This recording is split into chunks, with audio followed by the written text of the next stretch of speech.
Women Taking the Lead, bonus episode with Kate Erickson. If we feel overwhelmed or busy, like we kind of almost associate that with like crushing it because like Yes! we're working so hard. And that's absolutely not true. Like I love the do less better mentality because not only is it going to help you gain more momentum and traction in your business, but it's going to free up your time so that you can actually spend your time in other areas of your life doing the things that you want to do, spending time with your family, hobbies, personal care, health and fitness, like everything. Hello, my name is Jody Flynn and welcome to Women Taking the Lead, where we are all about creating blasts of inspiration to help you overcome self-doubt so you can lead with confidence, integrity, and a sense of humor. Head over to womentakingthelead.com to join the community and get the resources to support you on your leadership journey. Now, your future awaits, so let's get started. Hello, everyone. This is Jody Flynn. And before we dive into our conversation with Kate Erickson, I want to acknowledge for those of you who've been following along on the podcast that this is probably not what you were expecting. You were probably expecting to get the final phase in the circle of change, which is the playing the game phase. And that episode is very much in the works.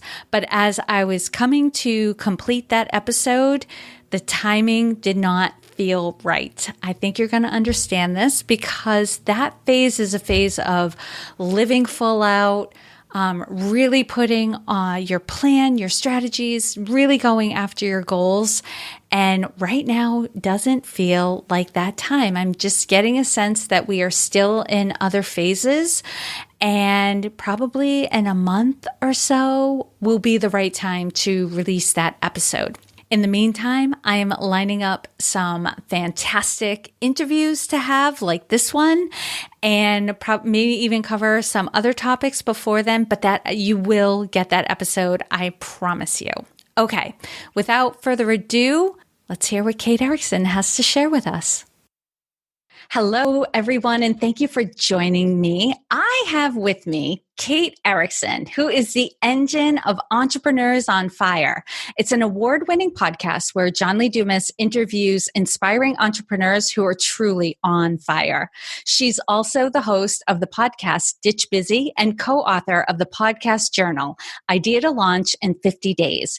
And you can learn more about the free training Kate and John have created for entrepreneurs who are ready to achieve financial and lifestyle freedom over at Entrepreneur on Fire.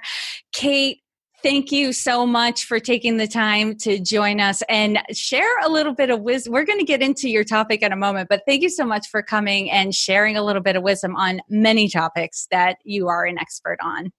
Jody, thank you so much for having me. It's always a pleasure to catch up with you. And I'm super honored for this time to be on your podcast because I love it. I love what you're doing. And we have such a great business history together. I mean, that's how I met you really is through Entrepreneur on Fire and being in Maine and John starting the podcast and he was doing coaching with you. And then I started doing coaching with you. And I love our history together. I do too. I know. It's I love the network that we've been able to build together and around. We know so many people in common, and there's been such an evolution too. And I love that you pointed it out because I have a note here that you were episode 7 of Women Taking the Lead. So for those of you who've been listening to the podcast for a while or have binge listened and caught up, Kate's voice is probably very familiar. And episode 7 was in 2015. So this was 5 years ago. So you've come back 5 years later. And can you even imagine where we both were 5 years ago? And now here's where we are. And we're having another conversation. I knew that this wasn't our first for the podcast, but I couldn't remember when we had initially connected. And now you've just celebrated this incredible milestone with the podcast too. So, oh my goodness, wow, 5 years. Yes. And for those of you who don't know, I may have mentioned it in episode 7, but Kate was the instigator that got me to finally launch the podcast. It was within a membership community around Entrepreneurs on Fire called Podcasters Paradise, and I was in there exploring starting a podcast, but doing a really good job of putting it off. And it was around like a birthday celebration where I was talking about, I had an opportunity to talk about what I had going on. And I said, I'm fine. My goal is to finally launch my podcast. And Kate came back and said, when? Give me a date, and thanks to you, held my feet to the fire and got the podcast launched. And, it has been just within my own podcast, it has been an evolution and a journey. And I know for you, you've had a journey as well, because back then, you were going strong with your podcast, Kate's Take, which is still out there. But I love this, that you also niched down and created Ditch Busy. Tell me about that journey for you. Yeah. So Kate's Take, the first podcast that I launched, which was back in 2014, was really kind of started out as a personal journey for me. And it was initiated out of me being like, I need to get over myself. I'm nervous about putting myself out there. I'm scared that nobody's going to value what I have to say. And I had within my personal goals, putting my voice out there and having other people actually choose to tune in and learn from me was going to be a very massive step on my personal journey as an entrepreneur and continuing to put myself out there. So I launched Kate's Take, and after a year, I started becoming, a lot more comfortable on the microphone. I didn't have to read word for word my episodes anymore. It's a solo-based show, so I didn't really have this back and forth to play off from. So that was kind of an added, challenge, if you will. And that launching that podcast really is what got me to the next level of self-confidence. I got speaking gigs because of my podcast. I started connecting with these incredible entrepreneurs who are inviting me onto their podcast because of my podcast. Mm-hmm. And it just opened up so many doors for me. And at 5 years, actually, so it was my 5-year anniversary with Kate's Take. And I thought, you know what? I think I'm ready for the next progression of this. And Kate's Take was kind of starting to feel like a little too broad, a little too unspecific. Somebody who didn't know who I wasn't going to look at Kate's Take and say, oh, I have to listen to this, or, oh, this is going to add so much value for me. So I thought, what if I could niche down on a specific topic that I'm really passionate about, time management and, lifestyle freedom, and finding ways to not always feel like we're behind. I mean, it was just such a recurring theme from so many of my listeners, from so many people in our audience. I'm just always overwhelmed. I always feel like I have too much to do. I can't catch up with my to-do list. And I'm like, wait a second, I can really help people with this. And so it became my mission with Ditch Busy to launch a podcast where I could talk about specific time management tips and strategies to not just help people become more productive and feel accomplished, but also to kind of make a lifestyle change of it, so that it wasn't just a day-by-day thing of I'm going to get through my to-do list today, but a lifestyle change in the respect that everything that you're doing in your personal life with your family and your relationships in your business, that all of it feels intentional, and that everything that you're doing is something that you're present in and that you want to be doing, not things that are just you're trying to check them off your to-do list. Yes. And I love that focus, because I told you after the fact, we connected, the podcast had come about. I started listening to it, loved it, and then happened to mention, you were like, oh, you're listening to it. It's so great. But what I love about the focus of your podcast is it's not just about being more productive. And I think, well-intentioned at the heart, I help my clients be more productive too. And that is a great thing. We all want to be a little more productive. And I think you pointed it out very clearly, being more intentional about what you're doing. But it's also removing this feeling that we're always behind the 8 ball. We're not getting enough done. It's not about necessarily doing more. It's about using your time more wisely so you're able to get done more, but without feeling like you're pushing and striving and never getting there. Beautifully put. Mm-hmm. And so I'm gonna ask you a very direct question. So we've all felt that sense of overwhelm in different areas of our lives at different times. And I think some of us just like have cuddled up to overwhelm, where we're just like, oh, this needs to be, I'm at this stage or this phase of my business. And we make it like, okay, this is common, this is normal, this is the way it has to be. But I suspect that you don't believe that is true. I know I don't believe that is true. But the question I have for you is, how do we get past that, no matter where or when it might show up? Like that feeling of overwhelm, when it comes at us, how do we get past it? I love that you made the comment that it's almost something that we've used as like a security blanket. Like if we feel overwhelmed or busy, like we kind of almost associate that with like crushing it, because like we're working so hard. Like, and that's absolutely not true. Like I love the do less better mentality, because not only is it going to help you gain more momentum and traction in your business, but it's going to free up your time so that you can actually spend your time in other areas of your life doing the things that you want to do, spending time with your family, hobbies, personal care, health and fitness, like everything, right? Mm-hmm. So at its core, overwhelm is literally like, I love stripping things down because we tend to overcomplicate everything. Mm-hmm. Another thing that I think that we kind of use as like security or excuses or whatever you want to say it. I've totally been there. I still do it. And I try and catch myself as often as possible.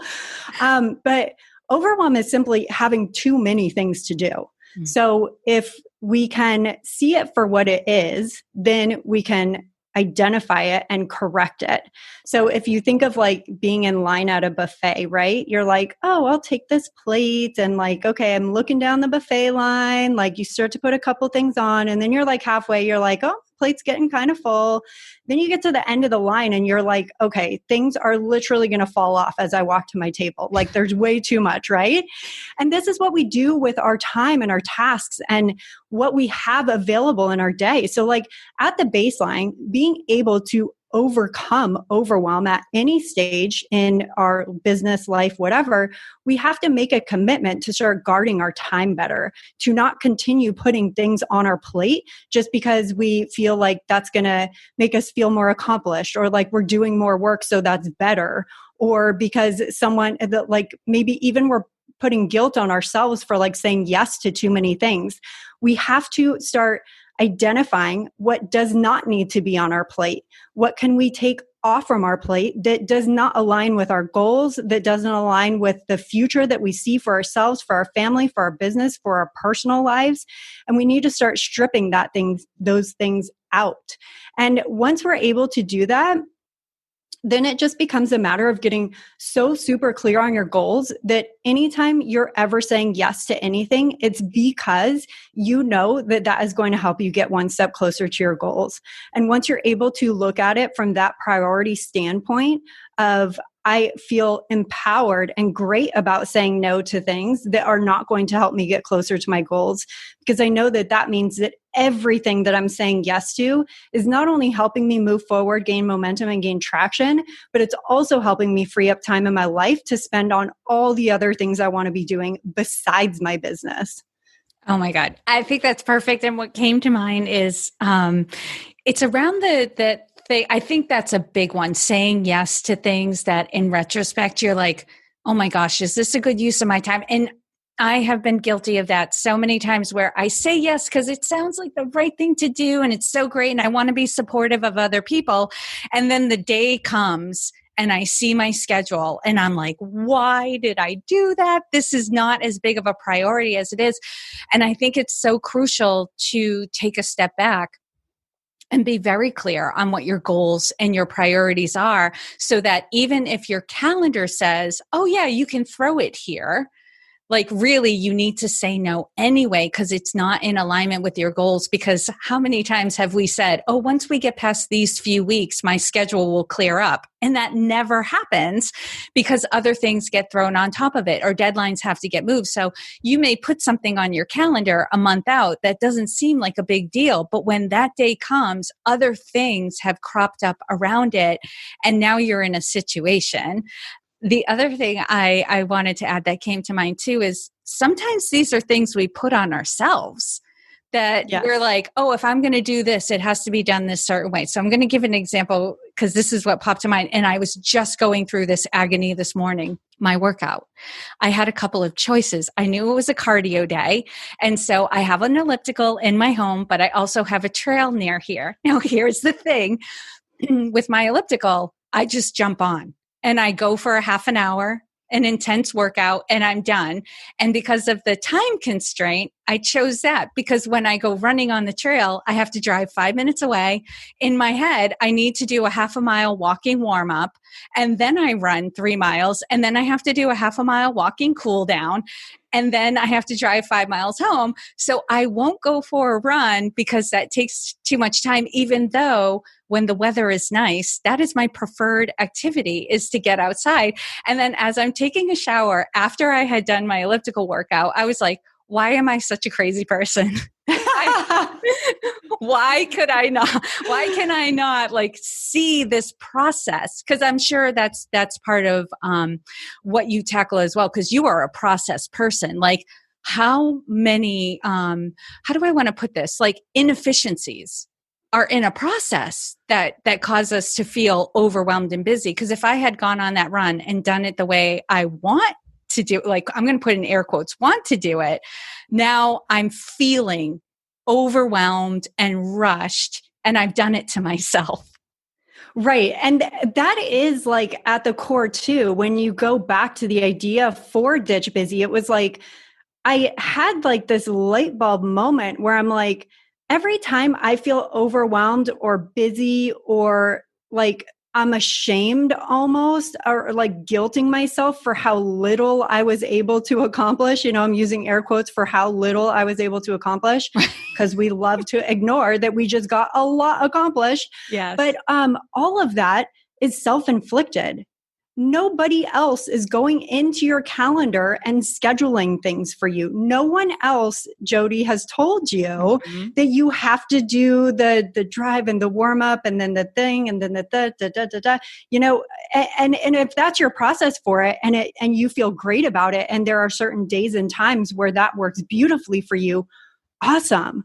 But we do have to recognize that in every area of our lives, we are the only ones in full control of our time. We're the ones that say yes to things. We're the ones that have the power to say no to things.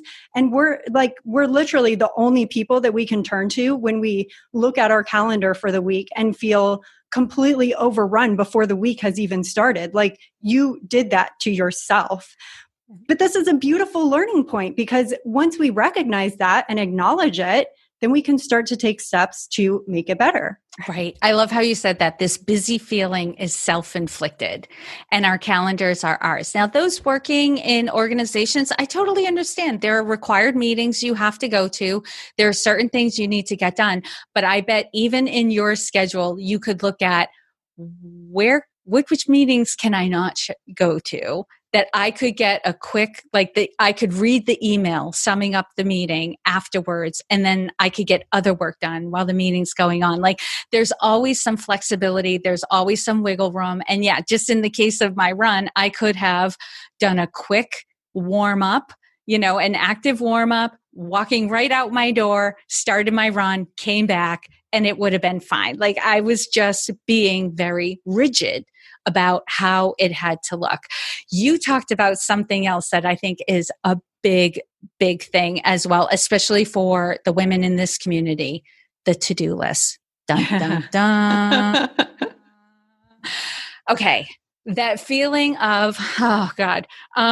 Okay. So a couple of things before I dive in and I'm like, give me your thoughts. Okay. Those days where you have on your to-do list, 10 things you got to do, you get done beautifully 7 things, and you are so upset with yourself because there are 3 things left over, and those 3 things have to move to the next day or a couple days out. And you're in this endless cycle of feeling like you're bumping things. And there are probably some people listening too who feel like they're a procrastinator because this happens, because you're constantly pushing things out. And I know that feeling, that amazing, beautiful feeling of like the end of the day comes and you've ticked off the last item on your to-do list, and you want to almost cry with joy and like do cartwheels and like a huge celebration because what an amazing day. You got your to-do list done. But I'll tell you, Kate, I've probably had 3 of those days in the last 5 years. You know, they're so rare. They're like the blue moon. How do we handle our to-do list so we don't feel so darn busy? I mean, exactly how you laid it out right there. Like, we make ourselves feel so bad about not finishing our to-do list. Like, we are so hard on ourselves for not being as productive as we could be, or as focused as we could be, or as disciplined as we can be. But that's, again, going back to like that recognition is where it starts. So if you can like get to a place where you're going to make a commitment to not be so hard on yourself, that's the first step. Then we need to start setting more realistic expectations. The expectations that we are giving ourselves are the reason why, the cause and effect of why we are so hard on ourselves, and why when you have that list of 10 things to do, but you can only finish 7, and instead of celebrating 7 incredible check marks, you're mad or upset with yourself about the 3 you didn't do. We're setting unrealistic expectations.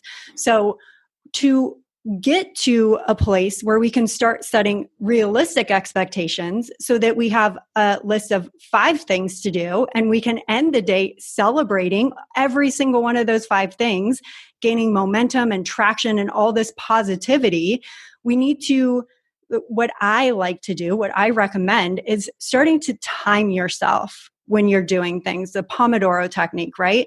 Tasks will expand to the time allotted. So in order to get to a to-do list that is realistic, we need to understand how long it takes us to do the things on our to-do list. Otherwise, we just keep piling things on and piling things on. We're like, oh yeah, I got this, I got that. Sure, yes, I'll do that. Yep, I'll do that. Yep, I'll do that.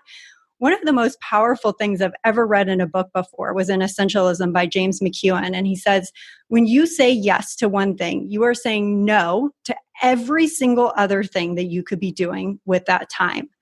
And that was just like such a aha for me of like, if I keep saying yes to more and more and more things without, maybe it's subconsciously, without even consciously realizing it, I'm saying no to my workout. I'm potentially saying no to making a healthy dinner.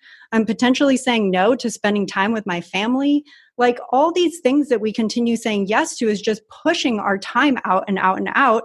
Then, you know, we have this to-do list of 15 things, when in reality, if we were timing ourselves and being more realistic about how long it's going to take us to do the things on our list, then we could start creating to-do lists that we could actually get to the end of.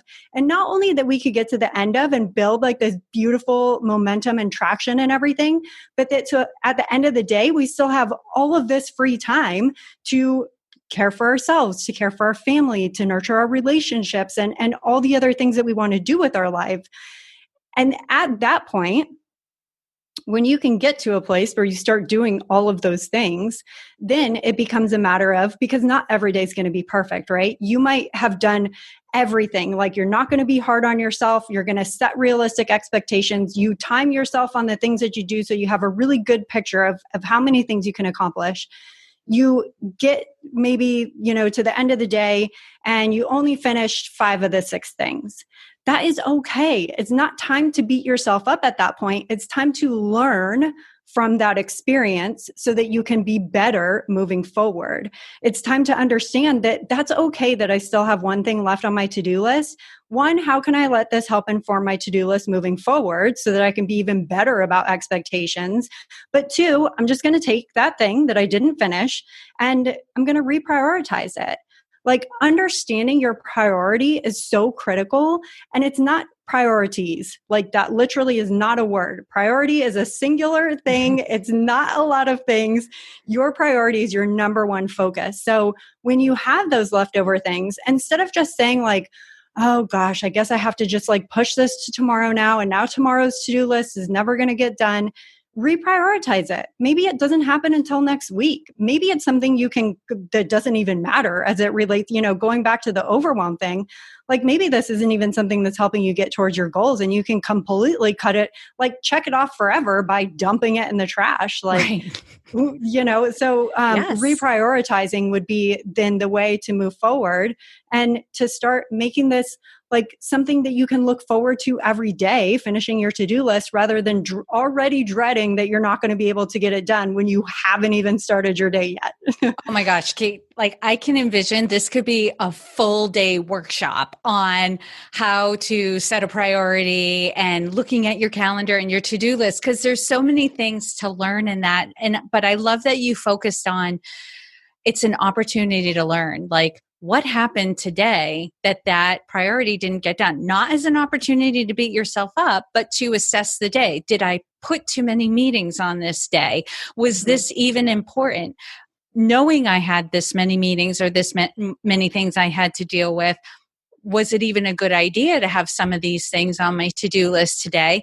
And the thing that I think this is like the next hurdle for me is also leaving space in the day for the unexpected. I plot out my days almost so to the minute and striving to get as much done that when I all of a sudden get a phone call or an email that's a curveball, that completely throws my day off. And then I feel bad about that because I'm like, I know these things happen. Like, why did I not plan for that? But, just taking it on like, it's something to give me an opportunity to assess like how I can plan my day better so that I'm feeling good at the end of the day. And you're exactly right. I can't even tell you how many times I've had a conversation with somebody at the end of the day and they ask, how'd your day go? And I was like, oh, it wasn't very productive. But then I start going through the list of what I did.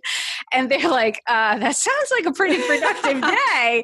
I'm like, yeah, but I didn't get this one thing done. This thing that's really important didn't get done. But when I analyze it, it wasn't as important as all the other things I did get done. So kind of like taking a step back, like having some space and some kindness for myself.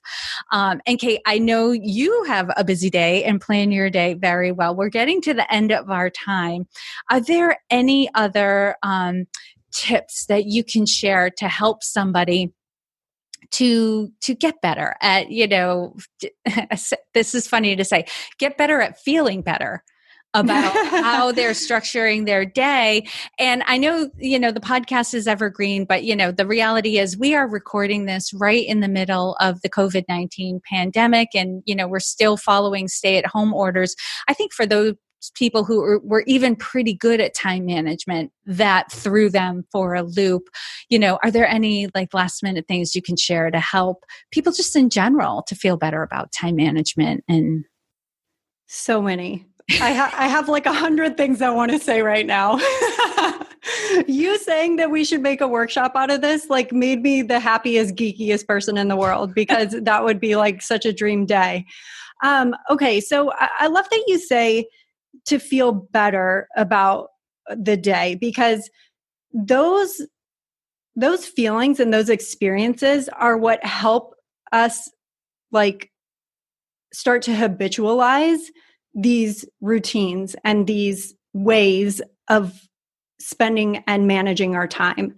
When we feel bad about something, we're not likely to repeat it in a way that like to improve it. When we feel great about something, we're like, oh man, that felt awesome. I want to feel that again. And by picking up some of these habits and these routines, that's exactly how you can start working towards like the day that we talked about, where you get to the end of your to-do list and you feel awesome about it. And like one thing that has been really helpful and really powerful for me, especially now where, I know a lot of people's routines have been disrupted and we're kind of thrown into this, if we're used to structure and like the same thing that's not what we're getting right now. And that can be really disruptive and, distracting for productivity and for getting things done. I always, when I start feeling that way, like kind of anxious or like I can't get into a focus mode, like I always bring myself back to what I can control. There are so many things that we stress ourselves out about, that we get anxious over, that we feel overwhelmed by, that are out of our control. And where your focus or where, your energy and your focus are, that is where you will be. So if you can pull yourself back to an energy and a focus of what you can control, then it becomes more about what you can accomplish versus what's just going to keep you spinning your wheels, which can be so counterproductive and so unaligned with likely how you want to or should want to be spending your time, right? Yeah. So coming back to that focus, coming back to what you can control, continuing to learn those lessons. I think that that's something that we pass up a lot, even if it's subconsciously. I'm not saying that people do it consciously, but there's so many lessons to be learned in the experiences that we're having every day. So when you do feel that overwhelm, or when you do feel like you're kind of coming down on yourself for maybe not getting to the end of your to-do list, like sit with that for a second. See what lesson you can take from that. I was just chatting the other day with a woman I know who's a manager in an office, and she manages a lot of employees. And she said, you know what, the biggest thing for me when everyone was still going into the office was that everyone's always coming into my office with like, they need me to approve things and they need to look at things. And like, these are urgent things, they're client things. Like, I have to do this. And I said, I understand that there are urgent things and that you want to be a great leader and support your team. And I'm all about all of that. The best way that you can do that is through setting boundaries and coming up with a system that will help you most effectively serve your team and help your team do their job better by, we sat down and we came up with a system together to where she set up office hours that was open time, that during this time, you guys come into my office, my time is yours.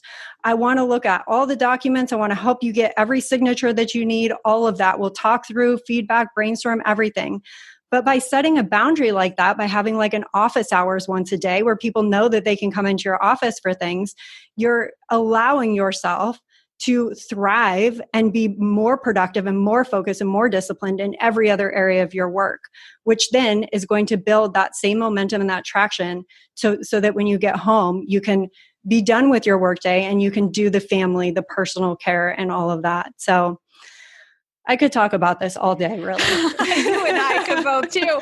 And that brought me back to like the example I had of my run. We think it has to get done one way, but when we take a step back and really break it down and what's happening, we actually could recreate it and have it happen in a way that like fits and still supports, but is in alignment with our goals and makes us feel good. I love that story you told, because I find that is true, that with most people, we've been just doing things the same way for so long. We can't imagine that there's another way to do it, or that if we change it, then we're sending a message that we don't care or we're not competent and all that. And all of it's not true. It's just finding that opportunity to take a step back and really examine it. And I love that this person had you to explore this with. You're perfect for that. It's always much easier from a different perspective, right? Absolutely. I mean, to your point, like we get in these routines and we kind of lose sight that there could be another way. Yes. Like my mom often says, you didn't see it because it was right at the tip of your nose, right? We're just too close to it.